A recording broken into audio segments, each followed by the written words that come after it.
Good morning, student. Myself, Dr. L. Manju Bhargavi, Assistant Professor, Government First Grade College, Madhugiri. Session number 38. And the topic in this session would be functions of RBI, Reserve Bank of India. Subject commerce, and the paper is Indian Financial System for 4th semester of BCom students of Tumkur University. The objective of the learning is to familiarize the students with the concept of RBI. The session outcome: the students will be able to understand the concept of RBI. Functions of RBI. The functions of RBI is broadly classified into the following. What are those functions? One is main functions and promotional functions and supervisory functions ಹಾಗೆ prohibitory function. ಈ functions of R B ಐನ basically ಬ್ರಾಡಾಗಿ 4 ಕ್ಯಾಟಗರೀಸಲ್ಲಿ divide ಮಾಡಿದ್ದಾರೆ. ಒಂದು main functions of R B I, ಹಾಗೆ promotional functions ಅಂತ, ಮತ್ತು ಸೂಪರ್ವಿಷರಿ ಫಂಕ್ಷನ್ಸ್, ಹಾಗೆ ಪ್ರೊಹಿಬಿಷರಿ ಫಂಕ್ಷನ್ಸ್. ಸೊ ಈ ರೀತಿ ಬೇರೆ ಬೇರೆ ರೀತಿ ಬ್ರಾಂಚಸ್ಗಳಲ್ಲಿ ಈ ಒಂದು ಫಂಕ್ಷನ್ಸ್ನ ಡಿವೈಡ್ ಮಾಡಿದ್ದಾರೆ. In this session mainly we will focus about the main functions. The main functions of RBI: monetary authority, manage your exchange control, issue of currency, developmental role, and then related functions. The main functions of RBI is divided like this. And further, advisor to government. This Reserve Bank of India also acts an advisor to the government, and agent and advisor to the government, and bankers to the banks. It is also known as bankers bank. ಅದಕ್ಕೆ reserve bank of ಇಂಡಿಯಾನ bankers bank ಅಂತ ಹೇಳ್ತಾರೆ, like head of all the banks. And then act as national clearance house and act as control of credit. ಇಡೀ ಬ್ಯಾಂಕ್ಗಳಲ್ಲಿ industrial bank ಆಗಿರ್ಬೋದು, financial corporations bank ಆಗಿರ್ಬೋದು, private bank, public bank, ಎಲ್ಲ ಕಡೆ ಇಡೀ ಕ್ರೆಡಿಟ್ನ ಕಂಟ್ರೋಲ್ ಮಾಡೋ ಅಂಥದ್ದು ಒಂದು important main functions of the R B I ಅಂತ ಹೇಳ್ಬೋದು. Let's see one by one like this. The Reserve Bank of India is the main monetary authority of the country, and besides that the central bank acts as the bank of national and state government. ನಾನು already ಹೇಳ್ದಂಗೆ reserve bank of India is main monetary authority. Monetary authority ಅಂದರೆ money related authority is reserve bank of India. ಇದರ ಜೊತೆಗೆ ಇದನ್ನು central bank of India ಅಂತ ಕೂಡ ಕರೀತಾರೆ. So the central bank act as a bank of national ಮತ್ತು state. ಎಲ್ಲ ಸ್ಟೇಟ್ಗಳಿಗೆ ಕೂಡ ಹೆಡ್ ಬ್ಯಾಂಕ್, ಅದೇ ರೀತಿ ನ್ಯಾಷನಲ್ಗೆ ಕೂಡ ಇದು ಹೆಡ್ ಬ್ಯಾಂಕ್ ಅಂತಲೇ ಹೇಳ್ಬೋದು, ಹೆಡ್ ಆಫ್ ದ ಬ್ಯಾಂಕ್ ಅಥವಾ central bank of the country ಅಂತ.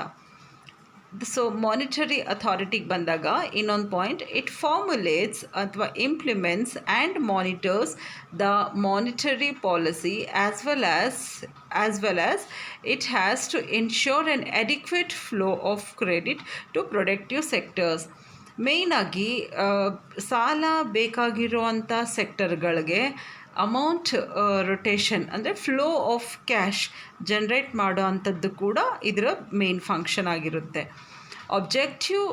Objectives are maintaining price stability and ensuring adequate flow of credit to productive ಸೆಕ್ಟರ್ಸಲ್ಲಿ ಇನ್ವಾಲ್ವ್ ಆಗಿರುವಂಥ ಕಂಪನಿಗೆ ಮೇಯ್ನಾಗೆ ಮಾನಿಟರಿ ಫೆಸಿಲಿಟೀಸ್, ಮಾನಿಟರಿ ಕ್ರೆಡಿಟ್ ಫಂಡನ್ನ ಇದು ಪ್ರೊವೈಡ್ ಮಾಡಬೇಕಾಗುತ್ತೆ. The national economy depends on the public sectors, and the central bank provides an expansive monetary policy to push the private sector since the financial market reforms of 1990s. ಈ financial market reform 1990 ಇಂದಲೂ ಕೂಡ ಈ ಒಂದು ನಮ್ಮ country national economy generally public sector banks and central provider and central bank ಮೇಲೆ ಇವರು ಕೊಡುವಂಥ expansion monetary term ಪಾಲಿಸಿಗಳ ಮೇಲೆ depend ಆಗುತ್ತೆ. to push the private sector since the financial market reforms of the 1990s. Next, the second one is manager of exchange control. So ಇದರಲ್ಲಿ the central bank manages to reach the goals of the foreign exchange management 1999. ಈ ಒಂದು foreign exchange bank act 1991 ಅಡಿಯಲ್ಲಿ ಏನೇನು functions ಇದೆ, exchange functions relating to banking, foreign exchange ಬ್ಯಾಂಕಿಂದ ಆಗಿರ್ಬೋದು, ಬೇರೆ nationalised ಬ್ಯಾಂಕಿಂದ ಆಗಿರ್ಬೋದು, ಇದೆಲ್ಲ ಫಂಕ್ಷನ್ಸ್ನ ಕೂಡ ಮ್ಯಾನೇಜ್ ಮಾಡುತ್ತೆ. ಸಿನ್ಸ್ ಫಾರಿನ್ ಎಕ್ಸ್ಚೇಂಜ್ ಆ್ಯಕ್ಟ್ 1999 ಅದರಿಂದ ಅದ್ರ ಎಲ್ಲ ರೂಲ್ಸ್ ಆ್ಯಂಡ್ ರೆಗ್ಯುಲೇಷನ್ಸ್ನ ಕೂಡ ಈ ಒಂದು ಸೆಂಟ್ರಲ್ ಬ್ಯಾಂಕ್ ಮ್ಯಾನೇಜ್ ಮಾಡುತ್ತೆ. Next, the objective is to facilitate external trade and payment and promote orderly development and maintenance of foreign exchanges market in India. ಇದರ main ಉದ್ದೇಶ ಬಂದು ಎಕ್ಸ್ಟರ್ನಲ್ ಟ್ರೇಡ್ ಅಂದರೆ ಫಾರಿನ್ ಟ್ರೇಡ್, ಇಂಪೋರ್ಟ್ ಎಕ್ಸ್ಪೋರ್ಟ್ನ ಪ್ರಮೋಟ್ ಮಾಡೋದು, ಹಾಗೆ ಈ ಒಂದು ಟ್ರೇಡಿಗೆ ಸಂಬಂಧಪಟ್ಟಂಗೆ ಬೇಕಾಗಿರುವಂಥ ರಿಸರ್ವ್ಸ್ನ ಕೂಡ ಮೇಂಟೈನ್ ಮಾಡಿ ಇಟ್ಕೊಳ್ಳೋದು ಈ ಒಂದು ಎಕ್ಸ್ಚೇಂಜ್ ಕಂಟ್ರೋಲ್ ಆ್ಯಕ್ಟಿವಿಟೀಸಲ್ಲಿ ನಾವು ನೋಡ್ಬೋದು. ಒಂದು it manages to reach the goals. ಈ ಒಂದು foreign exchange management act 1919 goal ಏನಿದೆ ಅದನ್ನು ರೀಚ್ ಮಾಡೋದ್ರಲ್ಲಿ, ಹಾಗೆ the objective is to facilitate external trade and payment and promote orderly development and maintains foreign exchange markets in India. ಅದೇ ರೀತಿ it is issue of currency. This is one of the basic main functions ಅಂತ ಹೇಳ್ಬೋದು. ನಮಗೆ currency ನೋಟ್ಗಳು what we are using ಅದು ಯಾರು issue ಮಾಡ್ತಾರೆ ಅಂದರೆ only by the reserve bank of India. The issues and exchanges or destroyed currency and coins not fit for circulation. So ಈಗ ಹೊಸ ನೋಟ್ ಬಂತು, ಹಳೆ ನೋಟ್ಗಳು, ಹಾಗೆ ಸಮ್ಟೈಮ್ಸ್ ಟೇರ್ ಆಗಿರೋವಂಥ ನೋಟ್ಗಳು, ಹಾಗೆ ಡಿಸ್ಟ್ರಾಯ್ ಆಗಿರೋವಂಥ ನೋಟ್ಗಳು, ಇವೆಲ್ಲ ಕೂಡ ಡಿಸ್ಟ್ರಾಯ್ ಮಾಡೋದು, ಎಷ್ಟು ಬೇಕಿಲ್ಲ ಅಷ್ಟು ಡಿಸ್ಟ್ರಾಯ್ ಮಾಡೋದು, ಕಾಯಿನ್ಸ್ಗಳಾಗಿರ್ಬೋದು. ಹಾಗೆ ಹೊಸ ಹೊಸ ನೋಟ್ಸು, ಹೊಸ ಹೊಸ ಕರೆನ್ಸಿಗಳನ್ನ ಎಷ್ಟು ಪ್ರಿಂಟ್ ಮಾಡಬೇಕು, ಎಷ್ಟು ಮಾರ್ಕೆಟಲ್ಲಿ ಸರ್ಕ್ಯುಲೇಟ್ ಮಾಡಬೇಕು, ಇದನ್ನೆಲ್ಲ ಕೂಡ ಈ ಒಂದು reserve bank of India function ಆಗಿರುತ್ತೆ. And it will manage accordingly. So we say the issue and exchanges or destroyed currency and coins which are not fit for circulations. So ಅದನ್ನೆಲ್ಲ ಡಿಸ್ಟ್ರಾಯ್ ಮಾಡಿ ಮತ್ತೆ ಹೊಸ ನೋಟ್ಸನ್ನ ಪ್ರಿಂಟ್ ಮಾಡುತ್ತೆ. Next, the objectives are giving the public adequate supply of currency of good quality and to provide loans to commercial banks to maintain or improve the GDP. Gross domestic ಪ್ರಾಡಕ್ಟ್ನ improve ಮಾಡೋದ್ರಲ್ಲಿ ಕೂಡ ಇದು ತುಂಬ ಸಹಾಯ ಮಾಡುತ್ತೆ reserve bank of India. ಈ currency ಫಂಕ್ಷನ್ಸಲ್ಲಿ, issue of currency ಫಂಕ್ಷನ್ಸಲ್ಲಿ the objectives are giving the public adequate supply of currency supply adequate ಆಗಿರಬೇಕು. ಎಷ್ಟು ಈಕ್ವಲ್ ಮನಿ ವ್ಯಾಲ್ಯೂ ಇರುತ್ತೆ ಅಷ್ಟಕ್ಕೆ ಈಕ್ವಲ್ ಆಗಿ ನೋಟ್ಸ್ಗಳನ್ನ ಪ್ರಿಂಟ್ ಮಾಡಿ, ಹಾಗೆ ಅದು ಅವೈಲಬಿಲಿಟಿ ಕೂಡ ಇರಬೇಕು. Of good quality of the note also should be very good, because it ಒಬ್ಬರ ಕೈಯಿಂದ ಇನ್ನೊಬ್ರ ಕೈಯಿಂದ ಸೊ ಹಿಂಗೆ ಅದು ಸರ್ಕ್ಯುಲೇಟ್ ಆಗ್ತಾ ಇರುತ್ತೆ. ಸೊ ಹಾಗಾಗಿ ಅದು ಡ್ಯೂರಬಲ್ ಇರಬೇಕಾಗುತ್ತೆ, ಅದರ ಕ್ವಾಲಿಟಿ ಕ್ಲಿಯರ್ ಇರಬೇಕಾಗುತ್ತೆ, it should be visible and ಎಲ್ಲ ಒಂದು ಏನು ರೂಲ್ಸ್ ಅಥವಾ ಟರ್ಮ್ಸ್ ಆ್ಯಂಡ್ ಪಾಲಿಸೀಸ್ ಇದೆ ಕರೆನ್ಸಿ ನೋಟುದು ಅದೆಲ್ಲ ಕೂಡ ಅದರಲ್ಲಿ ಇರಬೇಕು. Next, provide loans to commercial bank and finally maintain and improve of gross domestic product maintain ಮಾಡೋದು ಹಾಗೆ ಇಂಪ್ರೂವ್ ಮಾಡೋದ್ರಲ್ಲಿ ಕೂಡ ಇದು ಹೆಲ್ಪ್ ಮಾಡ್ತಾ ಇರುತ್ತೆ. Next one, issue of currency. The basic objective of RBI are to issue bank notes to maintain the currency and credit system of country, to utilize it in its best advantage and to maintain the reserves. ನಮ್ಮೆಲ್ಲರಿಗೂ ಗೊತ್ತಿದ್ದಂಗೆ currency ನೋಟ್ಗಳನ್ನ issue ಮಾಡೋದು, ಹಾಗೆ ಕಂಟ್ರಿಯಲ್ಲಿ ಅದನ್ನೆಲ್ಲ utilise ಮಾಡಿ ಅದರ ಉಪಯೋಗ ಪಡ್ಕೋಬೇಕು, ಹಾಗೆ ರಿಸರ್ವ್ಸ್ಗಳು ರಿಸರ್ವ್ಗಳನ್ನ ಕೂಡ ಮೇಂಟೈನ್ ಮಾಡ್ತಾ ಇರುತ್ತೆ. ಅಂದರೆ notes will be printed, reserve ಆಗಿ ಇಟ್ಕೊಂಡಿರುತ್ತೆ. ಸೊ ಇದು ಕೂಡ basic objective of R B I ಅಂತ ಹೇಳ್ಬೋದು. Next, R B I maintains the economic structure of the country so that it can achieve the objective of price stability as well as economic development, because both objectives are deserves in themself. ಈಗ ಈ R B I ಏನಿದೆ economic ಸ್ಟ್ರಕ್ಚರ್ನ maintain ಮಾಡುತ್ತೆ, economic structure of the country so that it can achieve the objective. ಏನಕ್ಕೆ economic ಸ್ಟ್ರಕ್ಚರ್ನ maintain ಮಾಡಬೇಕು ಅಂದರೆ ಈ ಒಂದು ಪ್ರೈಸ್ ಸ್ಟೆಬಿಲಿಟಿ ಇರಬೇಕು. ಅಂದರೆ not the higher the price, ಸಡನ್ನಾಗಿ ಇನ್ಫ್ಲೇಷನ್ ಆಗೋದು ಅಥವಾ ಮನಿ ವ್ಯಾಲ್ಯೂ ಕಡಿಮೆ ಆಗೋದು ಈ ರೀತಿ ಆಗ್ದಂಗೆ ಎಕನಾಮಿಕ್ ಸ್ಟೆಬಿಲಿಟಿ ಅಂದರೆ ಎಕನಾಮಿಕ್ ಅಚೀವ್ ಮಾಡುತ್ತೆ ಆಬ್ಜೆಕ್ಟಿವ್ನ. That the main objective of the economics is maintaining the price stability. ಅದರಲ್ಲಿ ಈ ಕರೆನ್ಸಿ ಇಶ್ಯೂ ಆಫ್ ಕರೆನ್ಸಿಯಲ್ಲಿ reserve bank will provide, as well as economic development. Country develop ಆಗೋದಕ್ಕೆ ಕೂಡ ಈ ಒಂದು R B I will play important function because both objectives are deserve in themself. Next, we'll see about the developmental role. What are the developmental role of this bank? The central bank to perform a wide range of promotional to support national objectives and industries. Main ಆಗಿ development ಮಾಡಬೇಕಾಗಿರೋದು ಕಂಟ್ರಿಯಲ್ಲಿ ಇಂಡಸ್ಟ್ರಿಗಳು, ಹಾಗೆ ಫ್ಯಾಕ್ಟ್ರಿಗಳು, then other sectors of the country, industries ಇವೆಲ್ಲ. So central bank it will perform developmental role wide range of national functional to support national objectives and industries. ಅದೇ ರೀತಿ the Reserve Bank of India faces a lot of intersectoral and local inflated problems. ಇಂಟರ್ಸೆಕ್ಟರಲ್ ಮತ್ತು local inflation related problems ಅಂದರೆ ಈ ಒಂದು sudden price hike ಆದಾಗ ಅಥವಾ cash ಅಥವಾ monetary amount ತುಂಬ ನೀಡಿದ್ದಾಗ ಇಟ್ ಹ್ಯಾಸ್ ಟು ಮೇಂಟೈನ್ ಈ ಇನ್ಫ್ಲೇಷನ್ ರಿಲೇಟೆಡ್ ಪ್ರಾಬ್ಲಮ್ನ ಕೂಡ ರಿಸರ್ವ್ ಬ್ಯಾಂಕ್ ಆಫ್ ಇಂಡಿಯಾ ಕಂಟ್ರೋಲಾಗಿ ಇಟ್ಕೊಳ್ಳುತ್ತೆ. ಈವನ್ ಇಂಟರ್ಸೆಕ್ಟೋರಲ್ ಒಂದು ಪರ್ಟಿಕ್ಯುಲರ್ ಸೆಕ್ಟರಿಂದ ಇನ್ನೊಂದು ಸೆಕ್ಟರಲ್ಲಿ ಕೂಡ ಪ್ರಾಬ್ಲಮ್ಸ್ ನಮಗೆ ಬರ್ತವೆ. ಅದನ್ನು ಕೂಡ ಈ reserve bank of India control ಮಾಡುತ್ತೆ, ಸಾಲ್ವ್ ಮಾಡುತ್ತೆ ಅಂತ ಹೇಳಬೇಕು. ಇದು ಅದರ another function. Next, some of these problems results of the dominant parts of the public sector.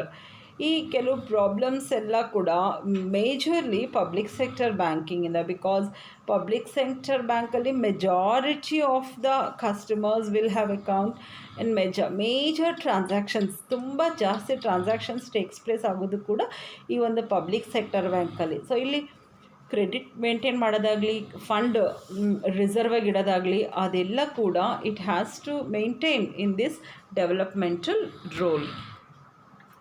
Next, it has advisory to the government. ಯಾವ ರೀತಿ ಗವರ್ಮೆಂಟ್ಗೆ ಅಡ್ವೈಸರಿ ಆಗಿ it will act. It also acts as a adviser to government on economic and financial matter. ಕೆಲವೊಮ್ಮೆ ಆರ್ಥಿಕ ಮತ್ತು ಈ ಒಂದು financial ಮ್ಯಾಟರಲ್ಲಿ ಕಂಟ್ರಿಗೆ it will give advice, it will give directions. ಅಂದರೆ ಮಾರ್ಕೆಟ್ ಕಂಡೀಷನ್ ಆಗಿರ್ಬೋದು ಅಥವಾ ರಿಕ್ವೈರ್ಮೆಂಟ್ ಆಫ್ ಫೈನಾನ್ಷಿಯಲ್ ಸರ್ವಿಸಸ್ ಆಗಿರ್ಬೋದು. ಈ ಟೈಮಲ್ಲಿ ರಿಸರ್ವ್ ಬ್ಯಾಂಕ್ ಆಫ್ ಇಂಡಿಯಾ ಬೇಕಂದರೆ ತುಂಬ ಇಂಡಸ್ಟ್ರಿಯಲ್ ಬ್ಯಾಂಕ್ಗಳು, ತುಂಬ ಸ್ಟೇಟ್ ಡೆವಲಪ್ಮೆಂಟ್ ಬ್ಯಾಂಕ್ಗಳು, ಕಾರ್ಪೊರೇಷನ್ ಬ್ಯಾಂಕ್ಗಳು, ರೂರಲ್ ಬ್ಯಾಂಕ್ಗಳು, ಬಹಳಷ್ಟು ಪ್ರೈವೇಟ್ ಬ್ಯಾಂಕ್ಗಳು, ಇವೆಲ್ಲ ಕೂಡ ರಿಸರ್ವ್ ಬ್ಯಾಂಕ್ ಆಫ್ ಇಂಡಿಯಾ ಅಂಡರಲ್ಲಿರ್ತವೆ. ಸೊ ಹಾಗಾಗಿ it gives proper advises to the government on economic and financial matter ಬಗ್ಗೆ. In brief, as a banker to the government, the R B I renders the following functions. ಯಾವ ರೀತಿ functions reserve bank of India will provide as the central bank ಅಥವಾ as a bankers to the government, to the RBI. Collect tax and make payments on behalf of government. The major function ಅಥವಾ the major service ಟ್ಯಾಕ್ಸ್ನ collect ಮಾಡೋದು, ಹಾಗೆ ಪೇಮೆಂಟನ್ನ ಕೂಡ ಸರಿಯಾಗಿ ಮಾಡೋ ಅಂಥ function. Next it accepts deposits from the government. Even ಗವರ್ನಮೆಂಟಿಂದ ಕೂಡ ಈ ಒಂದು ರಿಸರ್ವ್ ಬ್ಯಾಂಕ್ ಆಫ್ ಇಂಡಿಯಾ ಡೆಪಾಸಿಟ್ಸ್ನ ಆಕ್ಸೆಪ್ಟ್ ಮಾಡುತ್ತೆ. So these are the two functions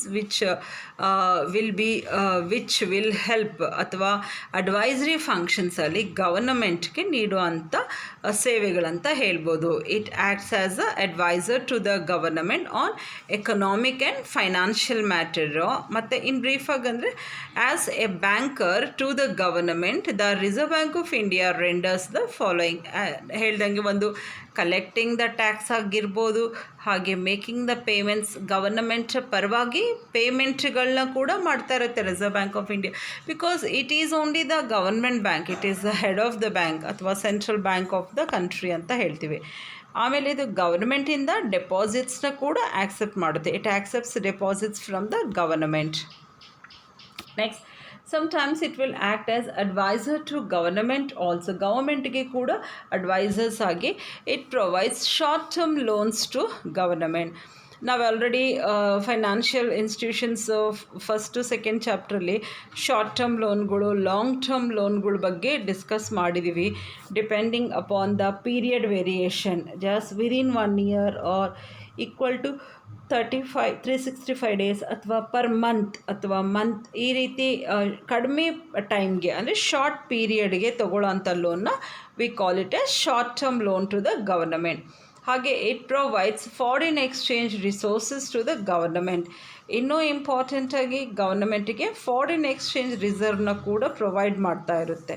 next, advise government on their programmes. ಏನಾದರೂ ಪ್ರೋಗ್ರಾಮ್ಗಳಿದ್ರೆ ಗೌರ್ಮೆಂಟಲ್ಲಿ, so this will help them, this will give proper advises to the government. Next, agent and advisory function to the government. ಅದೇ ರೀತಿ agent ಮತ್ತು advisory functions ಕೂಡ ಮಾಡ್ತಾ ಇರುತ್ತೆ. The RBI acts as financial agent and adviser to the government. It runs the following functions. ಈಗ advisory functions ಜೊತೆಗೆ agent function, it will act as an agent also to the government. ಯಾವ ರೀತಿ?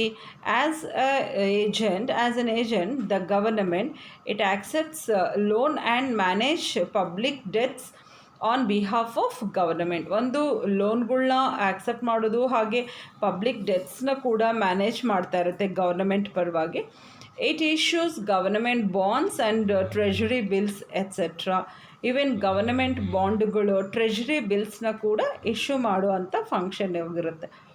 Next, it acts as a financial adviser to the government in all important economic and financial matter. So ಎಲ್ಲ economic ಮತ್ತು finance related ಮ್ಯಾಟರಲ್ಲಿ it will give advices like an agents ಹೇಗೆ ನಮಗೆ advice ಕೊಡ್ತಿರ್ತಾರೆ, ಯಾವ ಪ್ರಾಜೆಕ್ಟಲ್ಲಿ invest ಮಾಡಬೇಕು, ಯಾವುದರಲ್ಲಿ ಬೆನಿಫಿಟ್ ಹೆಚ್ಚಿದೆ, ಯಾವುದರಲ್ಲಿ ರಿಸ್ಕ್ ಇದೆ, ಆ ರೀತಿ ಕಂಟ್ರಿಗೆ ಕೂಡ depending upon the economic development, ಹಾಗೆ ಫೈನಾನ್ಷಿಯಲ್ ಮ್ಯಾಟರಲ್ಲಿ, ಎಕನಾಮಿಕ್ ಮ್ಯಾಟರಲ್ಲಿ it will give proper guidance and advice to the government. ಅದಕ್ಕೆ ನಾವು ಹೇಳ್ತೀವಿ it acts as a adviser as well as like agent functions ಕೂಡ ಗೌರ್ಮೆಂಟಿಗೆ ಮಾಡ್ತಾ ಇರುತ್ತೆ. So these are the following 3 performs. ಒಂದು, ಆ್ಯಸ್ ದ ಗೌರ್ಮೆಂಟ್ ಏಜೆಂಟ್ ಆಗಿ loan accept ಮಾಡುತ್ತೆ, ಹಾಗೆ ಪಬ್ಲಿಕ್ ಡೆಟ್ನ ಕೂಡ on behalf of government manage ಮಾಡ್ತಿರುತ್ತೆ. Next, issues government bonds, treasury ಬಿಲ್ಗಳು, ಗವರ್ಮೆಂಟ್ ಬಾಂಡ್ಗಳನ್ನ ಕೂಡ reserve bank of India issue ಮಾಡ್ತಾ ಇರುತ್ತೆ. ಹಾಗೆ acts as a financial adviser to the government in all important economic in the financial ಮ್ಯಾಟರಲ್ಲಿ. So these all are the advisory functions which our Reserve Bank of India provides to the government. Next, bankers to the banks. As we said, it is the head of the bank and act as a bankers to the bank. The Reserve Bank of India acts as bankers to all scheduled bank, commercial bank, including foreign banks, cooperative banks and RRBs are eligible to be included in the second schedule of the Reserve Bank of India. ಈ ಎಲ್ಲ ಬ್ಯಾಂಕ್ಗಳಿಗೂ ಕೂಡ it will act as a bankers bank. Especially schedule ಬ್ಯಾಂಕ್ಗಳಿಗೆ, ಎಲ್ಲ commercial ಬ್ಯಾಂಕ್ಸ್ಗೆ, ಹಾಗೆ foreign ಬ್ಯಾಂಕ್ಸ್ಗಳಿಗೆ, ಹಾಗೆ cooperative banks, ಹಾಗೆ RRBs, ಈ ಎಲ್ಲ ಬ್ಯಾಂಕ್ಗಳಿಗೆ ಕೂಡ these all are eligible to include in the second schedule of Reserve Bank of India and act subjects to fulfilling conditions laid down under the section 42 subsection 6 of Reserve Bank of India Acts. ಈ ಒಂದು act ಪ್ರಕಾರ ಇದು bankers bank ಆಗಿ ಇದರ ಅಂಡರಲ್ಲಿರುವಂಥ ಈ ಎಲ್ಲ ಬ್ಯಾಂಕರ್ಸ್ಗೂ, ಈ ಎಲ್ಲ ಬ್ಯಾಂಕ್ಸ್ಗೂ it will provide assistant. So next, it will also act a national clearing house. ಇದರಲ್ಲೇನು ನ್ಯಾಷನಲ್ ಕ್ಲಿಯರಿಂಗ್ ಅಂದರೆ, in India RBI act as a clearing house for settlement of transactions. This function of clearing house enables the other banks to settle their interbank claims easily. ಸೆಟಲ್ಮೆಂಟ್ಗಳು ಎಲ್ಲ clear ಮಾಡುವಂಥದ್ದೆಲ್ಲ ಕೂಡ this perform. Further it facilitates the settlement economically, economic ಆಗಿ ಇದೆಲ್ಲ ಕೂಡ settlement ಮಾಡುತ್ತೆ. When the RBI, Reserve Bank of India, has not offices of its own, the functions of clearing house is carried out in the premises of the State Bank of India. ಕೆಲವು ಕಡೆ ಈ ಒಂದು reserve bank of ಇಂಡಿಯಾಗೆ own branches ಇರೋದಿಲ್ಲ. ಅಂಥ ಕಡೆ ಈ ಒಂದು ಕ್ಲಿಯರಿಂಗ್ ಹೌಸ್ ಏನಿದೆ ಅವೆಲ್ಲ ಕೂಡ ಸ್ಟೇಟ್ ಬ್ಯಾಂಕ್ ಆಫ್ ಇಂಡಿಯಾ ಪ್ರೆಮಿಸಸಲ್ಲಿ, ಆ ಒಂದು ಇದರಲ್ಲಿ it will carry this functions.